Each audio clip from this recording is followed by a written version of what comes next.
யாராவது தனியாக செல்கிறார்கள் என்றால் அவர்களுக்கு பயமாக இருக்கிறது, ஏதோ பிரச்சனை வரப்போகிறது என்று அவங்க நினச்சிக்கிறாங்க.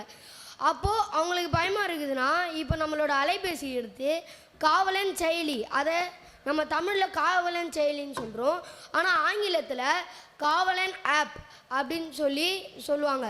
ஆனால் நம்ம அந்த காவலன் செயலியை கிளிக் பண்ண உடனே நம்ம ஃபோன் பண்ணி நாம் எங்கே இருக்கோன்னு சொல்ல தேவையில்லை, நம்ம பேர் சொல்ல தேவையில்லை, நம்ம ஊர் சொல்ல தேவையில்லை, எங்கே நிற்கிறோன்னு கூட சொல்ல தேவையில்லை. தொட்ட அடுத்த நிமிஷமே போலீஸ் நம்ம கூட வந்துடும். நம்ம ஒரு பெரிய போலீஸ் படையே நம்ம கூட கூப்பிட்டு போகிற மாதிரி நமக்கு ஒரு நினைப்பு இருக்குது. சரி, எல்லாரும் சொல்கிறாங்க நமக்கு அலைபேசி கெட்டதுன்னு. ஏங்க அது கெட்டதாகவே பார்க்குறீங்க? நல்லதாக தான் பாருங்களேன். இப்போது நம்ம அலைபேசியை எடுக்கிறோம், மாணவர்களுக்கு ஒரு சம்மம் தெரியல. இப்போ நம்ம கணிதத்தில் நம்ம சார் நடத்துகிறாரு, நமக்கு ஒன்றுமே புரிய மாட்டேங்குது.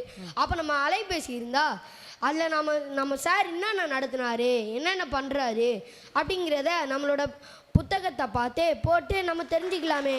சரி, எல்லாம் சொல்கிறீங்களே,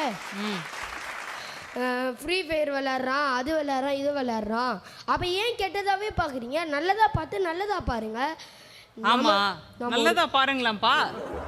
நம்ம ஒரு உலகத்தையே நம்ம விரல் நுனில், இப்போ நம்ம ஒரு குட்டி பால் இல்லை ஃபுட்பால் வச்சு நம்ம விரலில் சுற்றுறோம். ஆனால் இந்த பூமி உலகத்தை உருண்டையை அப்படி சுற்ற முடியாது. ஆனால் செல்ஃபோனுன்ற ஒரு கருவி மூலமாக நம்ம உலகத்தையே நம்ம விரலில் சுற்ற முடியும். ஏன்னா அப்படி ஒரு டெக்னாலஜி ஆயிடுச்சு. சரி, இப்போ நான் தலைப்புக்கு வரேன்.